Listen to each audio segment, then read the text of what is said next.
Hi, and welcome to episode 3 of the Working Mom Happiness Method podcast.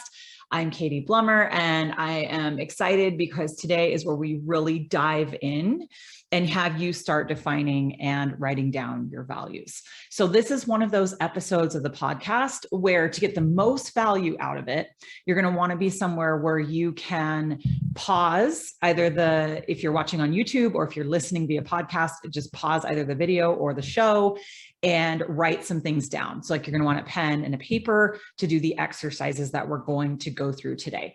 And that is, so what I'm talking about is if you're going full in to take the whole Working Mom Happiness Method program for free via the podcast, you're going to want that pen and paper to do the homework for this week. Now, you'll also get benefit if you're not in a position where you can write things down right now, to just listening and still pausing when I tell you to and thinking through the exercise and just making mental notes.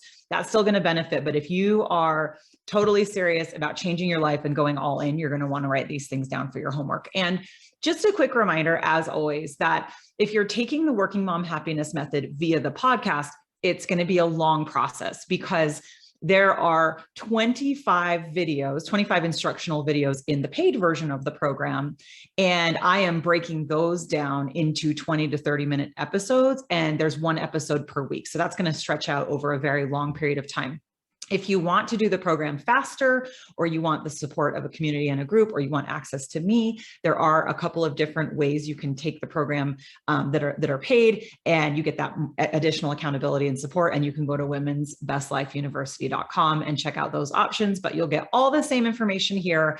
The homework is a little lighter in this version of the podcast than it is in the paid program, but all of the information I'm going to share is the same. It will just take a little bit longer. But for today, you are going to want to write some things down if you're taking the full program. Okay.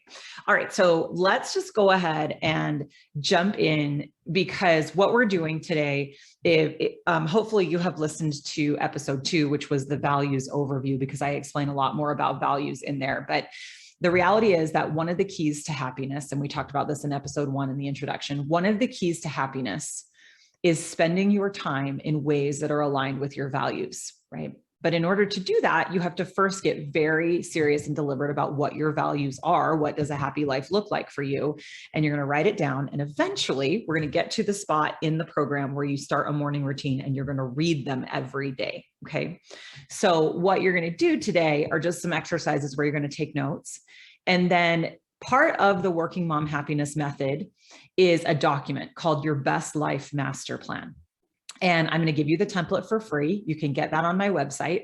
And the first section of the Best Life Master Plan is values. So this is your first official homework where you're going to use these exercises and the notes that you take from them to actually fill out that first page of the template and write out your values.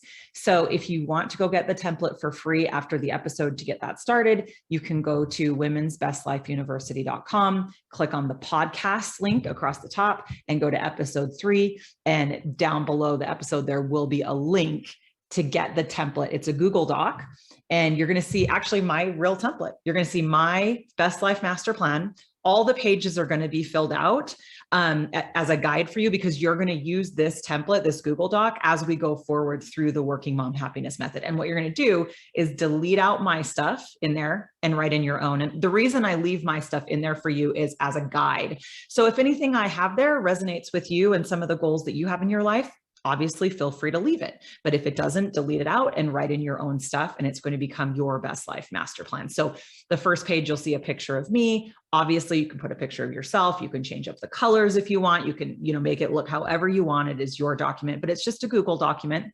So you'll see some instructions on how to use it once you go in there, but I'll just say them here to make sure if you've never used a Google Doc. Google Docs are free. So the whole thing is free. Hopefully you already have a Google account. If not, you'll have to get one, but that is also free. And so you go into my version of the document through the link, and then you have to go up to File and you choose Make a Copy. And that's what will allow you to edit my version of the document and create your own version for free. Okay, so this is kind of the first step of that document, which is really exciting.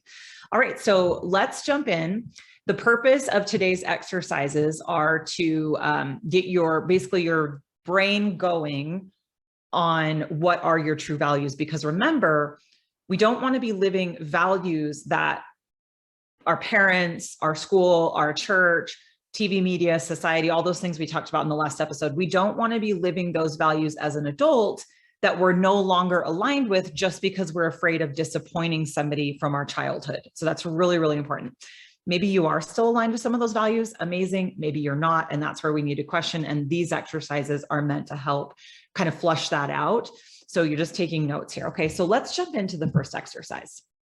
The first exercise is that I want you to envision yourself as a 90-plus-year-old woman. Okay, so you're old and you're wrinkly and you just look like, you know, the cutest little old 90-year-old lady. Okay, and I want you to pretend that your life turned out exactly the way you wanted it. You had this amazing life that you can look back on and just be so happy and proud of it. Okay, so this is like a really good moment.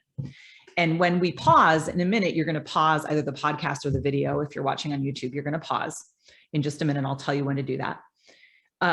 I want you to write down what you see when you look back at that life. Okay. What comes up for you that made it the great life that it was? What is your legacy? What is your 90-year-old self legacy? So let me give you some examples. First of all, I'd like you to envision, where are you? Where are you? So when you are this 90-year-old woman, where are you? What kind of a house are you in? What does it look like? Where's the location? Are you in your dream farmhouse on a rocking chair on a porch overlooking acres of land? Are you on a beach somewhere? You retired to a beach if that's your dream. Because remember, you've lived your dream life, right? That's the vision. Whatever your dream life is, you've lived it, and you're in your 90s. And maybe your dreams don't involve a special kind of house or place. So maybe you're just sitting in the home you live now and it's decorated the way you want it, or, you know, something like that. Obviously, it's your values. You get to decide what they are, but I'm just giving you an idea. So I want you to write down, where am I? Because that's going to help with your long-term vision, which we're going to get to when we start to talk about goals. But so you're going to save these notes as you go through the program. So keep these notes somewhere that you can save. Where are you? I want you to think about, when you look back at your legacy that you're proud of and that you're happy with, what does that involve? Did you have this like amazing career where you were the CEO of a company, or do you see lots and lots of children and grandkids that you're super close to you and they live near you? Do you see you helped and changed people's lives in some way? Like, and I'm not saying any of those things need to be in your vision. I'm just giving you examples. Maybe you could care less about what your career was and it doesn't even come up for you, right? But what comes up for you when you look back on that life? So I want you to just take a good 10 minutes and just jot down, well, just first, a lot of things will come up and just scribble them down. But then even as it gets a little slower, just kind of really dig and be like, what would be really cool? So really visualize it. Close your eyes, visualize that that's what you look like and you're looking back on your life and what comes up for you, and write it down. Okay, that's the first exercise. So I'm going to ask you to go ahead and pause the video right now. And then when you're done, just come back and click play again on either the podcast or the video, however you're watching or listening to this. Okay, so go ahead and do that now. Okay, so welcome back. Now you're back. You've paused and you've come back. So hopefully now you have had a lot of deep thoughts on what that awesome life that you're proud of would look like as your 90-year-old self. And you've got a good list going there. So great job. Now we're going to move into the next exercise. Now, the next exercise gets a little bit more emotional. So I want you to be prepared that if you're in an area where you can go deep here right now and really get serious and think about it, it might be emotional. So just kind of depending on where you are, or if you have to go to a meeting right after this, right, you might want to be mindful of that. And here's the other thing, it may not be super emotional for you, but for some people it is.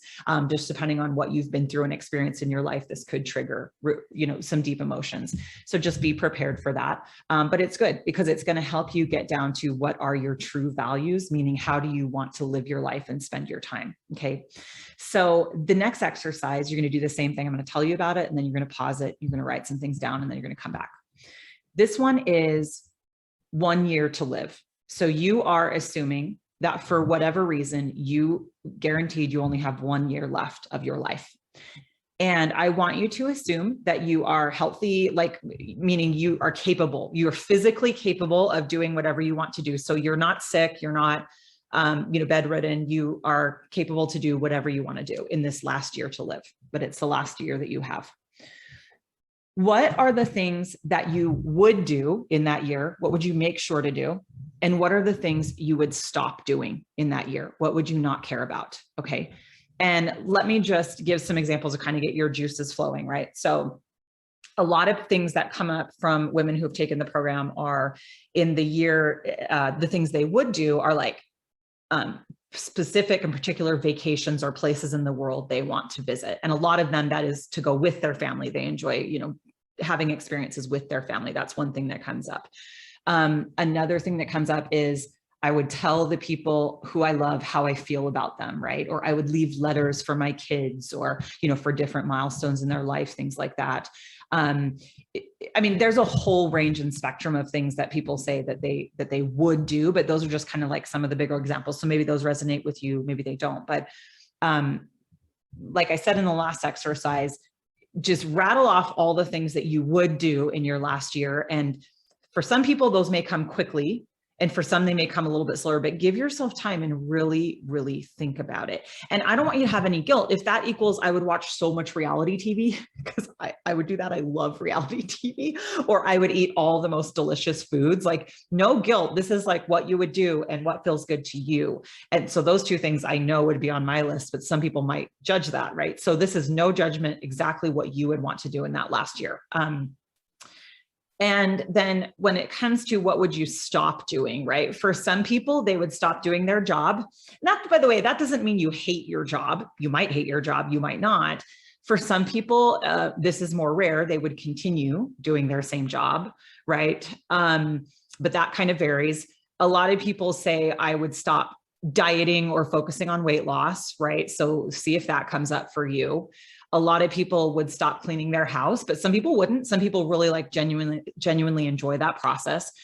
So these are kind of just examples to get your juices flowing, but you're going to write down two lists, what you would definitely do in that last year and what you would definitely stop doing in that last year. Okay. And if you get emotional, let it out. You got to feel it to heal it. So let out the emotions that come up if this is an emotional thing for you, which I would totally understand. But go deep and give yourself a decent amount of time to try to get, as many things sort of out of there as you can. Okay. So go ahead and take some time to do that and pause the video. And then when you're done, come back. So go ahead and pause now.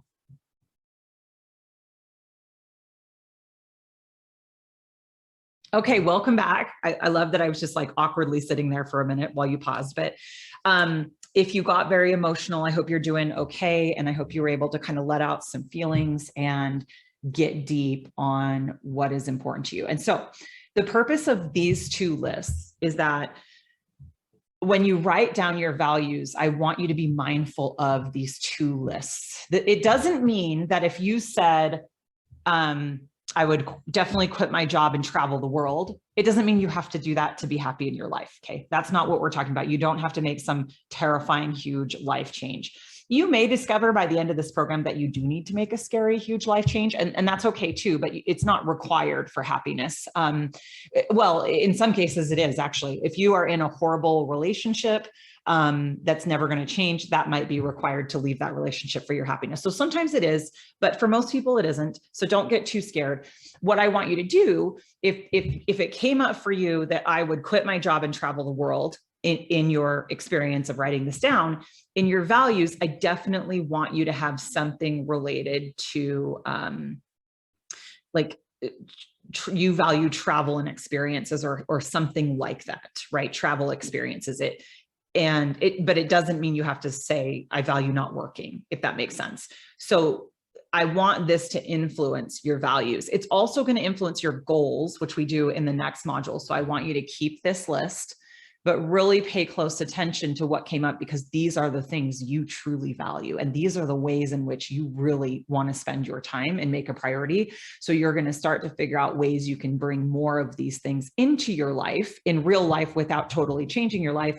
And you're going to figure out, what things do I spend a lot of time and energy on now that were on the list that I was going to stop doing? And which ones of those can I stop doing do less, ask for help on, or pay for help on, because you are worth it.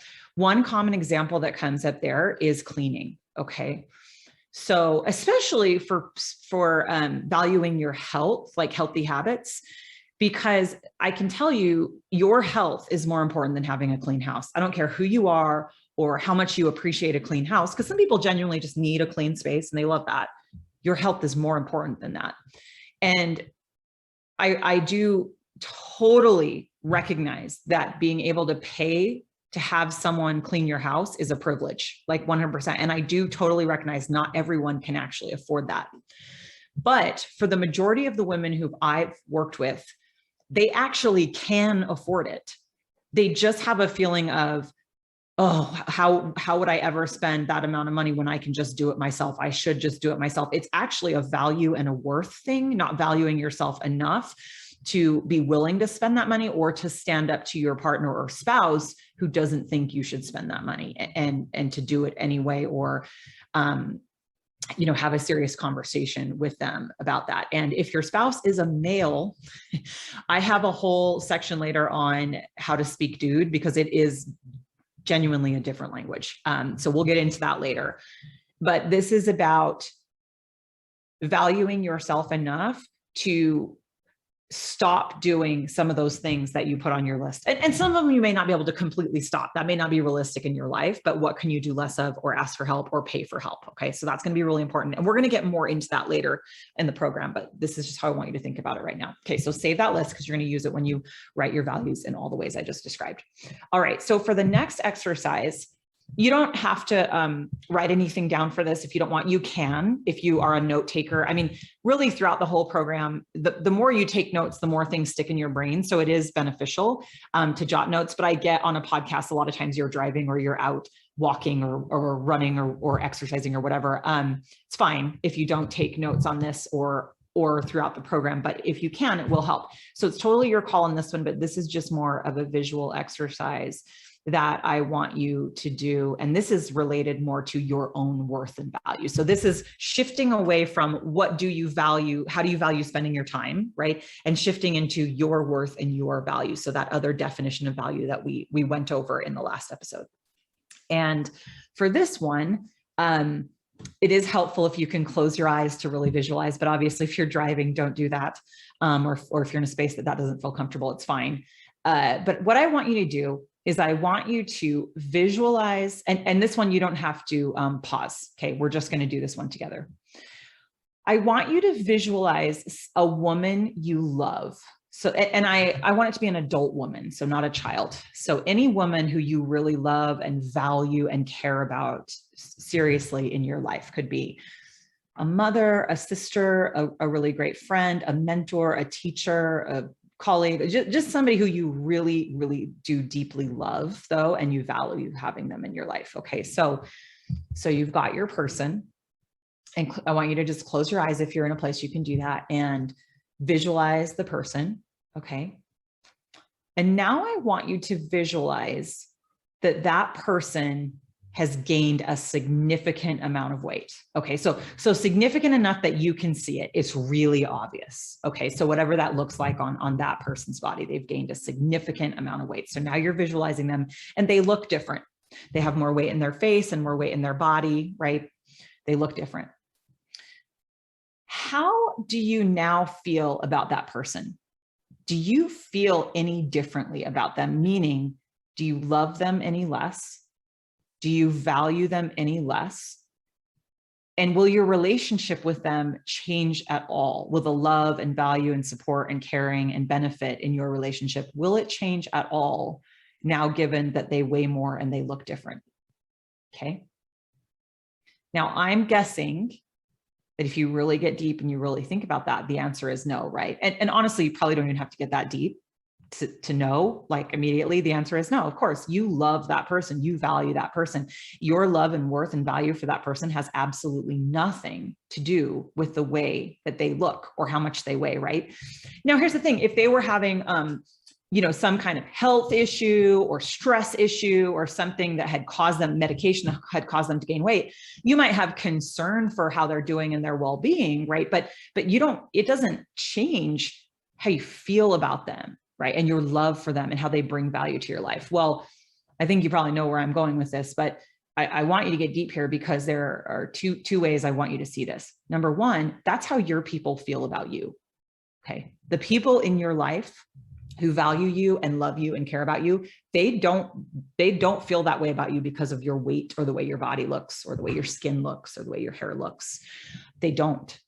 Your value to them is because you are you. It has nothing to do with what you look like or how much you weigh. Okay. But we worry about that, right? We really do, because society has trained us as girls and women to place so much of our value on our weight and the way that we look.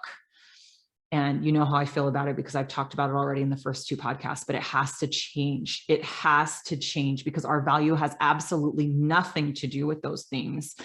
But we have to believe that. It starts with us really believing that. And that's hard because society has brainwashed us, that it has programmed our subconscious mind to link our value and worth there, because the diet and fitness industry and the beauty industry make hundreds of billions of dollars a year off of us linking our value to the way we look. Okay.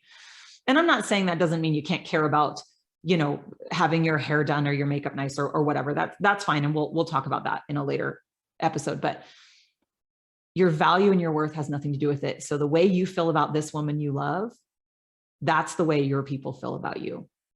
Now, the second point I want to make as it relates to this is you have to start feeling that way about yourself, right? Because we are so mean to ourselves when we gain weight. Like, think of the words we use to describe ourselves when you catch yourself in the mirror or in a store window unexpectedly, and you've hit it at an angle that makes you look larger. And think of the words we use. Think how mean we are to ourselves in our own minds, right? It's just something that absolutely has to change. So you need to love and value yourself as much as you love and value the woman you just pictured, regardless of what your body looks like or what you look like. And I know that is very hard and scary, because for me, way back when I started this journey 11 years ago, I thought if I did that, if I truly accepted and loved and valued myself exactly as I was, that I would gain 300 pounds and die of a heart attack. I really thought that's what would happen. I really did believe that. And it took a lot of therapy for me to trust the process and really start to love and value who I am, regardless of how I look. But I'm telling you, once you get there, it is completely life-changing. But I do realize it's a scary thing. And I promise you that if you can work on it and learn to love and value yourself and speak nicer to yourself and be nicer to yourself, regardless of how you look, it's going to lead to you being more successful at healthy habits. It's going to lead to you being healthier than being in this state where you can't value yourself if you gain weight. Okay, so that's really, really hugely important. We're going to talk a lot about it throughout the program, but this is just kind of setting the stage for that. So that's why I love that exercise. Now, I want to do the same exercise, but I want to do it in a different way. I want you to picture your same woman, and you can picture her with the weight gain or without, because it doesn't matter now. We know we love or value her the same way. So if you want, you can just picture her how she is now. But the change now that I want you to picture is she can't do anything for anyone else. She can't do anything. She is in her bed. She is stuck in her bed on bed rest. And all she can do, she is mentally coherent. She can speak to you. You can sit with her. You can talk to her. You can talk to her on the phone, whatever, but she can't do anything for herself or for others. She cannot get out of that bed. Okay. She can't do anything. Does the way you feel about her change? I mean, of course, you're going to be worried for her health and the fact that she, is probably not so happy sitting in that bed, but do you love her any less? Do you care about her any less? And especially those of you who have cared for a loved one who is in this state, right? You might not even have to be visualizing it. You may have experienced it. And the reality is that person is still the same person to you that they've always been. If it's your mother, she is your mother, and she's always been your mother. And just because she can't do all the things doesn't change how much you love her or the impact you had on her life or how special of a person she is to you. And the purpose of this exercise, because I know when you visualize that, I know you feel you love that person just as much as you did before. It hasn't changed, right? Just because they can't do things for you or for others. And it's the same purpose of the exercise, is to realize that's how our people feel about us. And here we are, because society has taught us to place a lot of our worth as women, and especially as mothers, to base our worth on the things that we do for everyone around us, the ways we serve others and help others. That's what society has taught girls and women. And it has to change. It does. It has to change. And here's the thing. I'm not saying service is bad. Service is a good thing. But when you are overwhelmed and exhausted and burned out every single day, you got to stop serving others and serve yourself. And then once you get good at valuing yourself enough to serve yourself, then you can go back into service, because service it has a lot of mental health benefits as well. But we are too much into service at this point. If you are exhausted and overwhelmed and you're struggling to create balance in your life and be happy, you're serving everyone, and that needs to stop. And those people are still going to love you. Now, let's say you do a lot for your spouse. Initially, your spouse is going to get grumpy. If you stop doing things for them, they're going to get a little grumpy. And it might seem like maybe they don't love you as much, but the truth is they do. And the crazy and ironic thing is, if your spouse is a man, when we stop mothering and doing all the things for men, it actually draws them in towards us. Okay. So we're going to talk a lot more about that later in the program, but it is time to serve yourself and believe that even though they might act a little grumpy, the people around you they do love you regardless of whether or not you serve them and do all the things for them. Okay. And same as the last thing, you have to believe this about yourself, and you have to be nice and loving and caring to yourself, even on the days where you just take care of you and it feels selfish. And we're going to work on creating a more positive connotation with being selfish and taking care of yourself. Okay.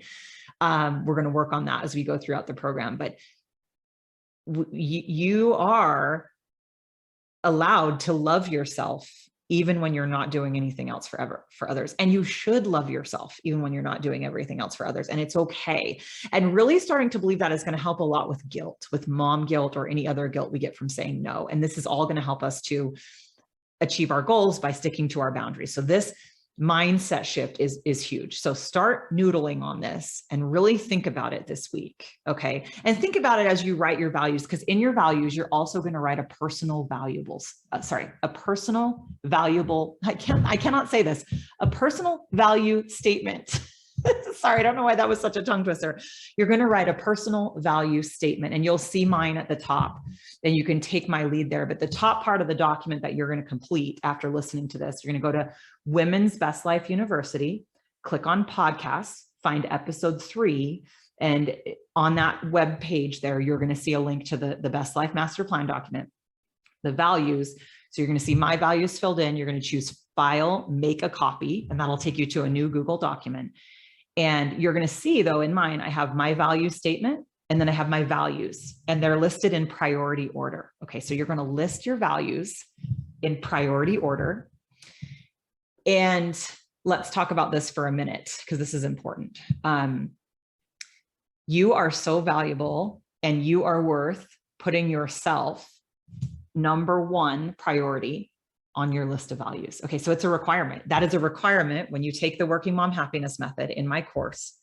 I require you to put yourself on the top of your values list in priority order. Okay, so what you're going to see there, you're going to see my values in priority order. Okay, and you get to choose. You get to choose the priority of your values, except you have to put yourself on top. And I do make one exception to that. Okay, if you are religious, you are allowed to put God or whatever spirituality you believe in. If you believe that in the religion that you live, that God should always be first, that's fine. That is perfectly acceptable. You can do that. The only area that will start to get tricky is if you are giving too much of yourself to your church, because I do know certain churches have church roles or church callings that are volunteer-based that can be so demanding that you can be trying to juggle too much at once. And it is actually okay to set boundaries in that area as well. So I just want you to watch that bit. So I'm not saying put church service above all else. I'm saying if you need to put God or your spirituality or whatever above, that is okay. But you come next before your family. Yep. You come before your children and before your spouse. And then you get to decide the order. But one thing I want you to be mindful of is that these values, as we go through the program and as you go over time, they can change over time. And there's nothing wrong with the values changing, because that's normal throughout our lives, and the priority order of the values changing. And the most common example that I like to give on this one is your career, because as women, we tend to have a lot of guilt about putting our career over our family. And I want to give you permission to do that. It is perfectly acceptable and okay to put your career above your family in your list of values. And men do this their entire lives. And most men don't have a lot of guilt about it, because society taught them that that's what they should do. But society taught us that we should take care of our children above a career. And that's just basically BS that society created.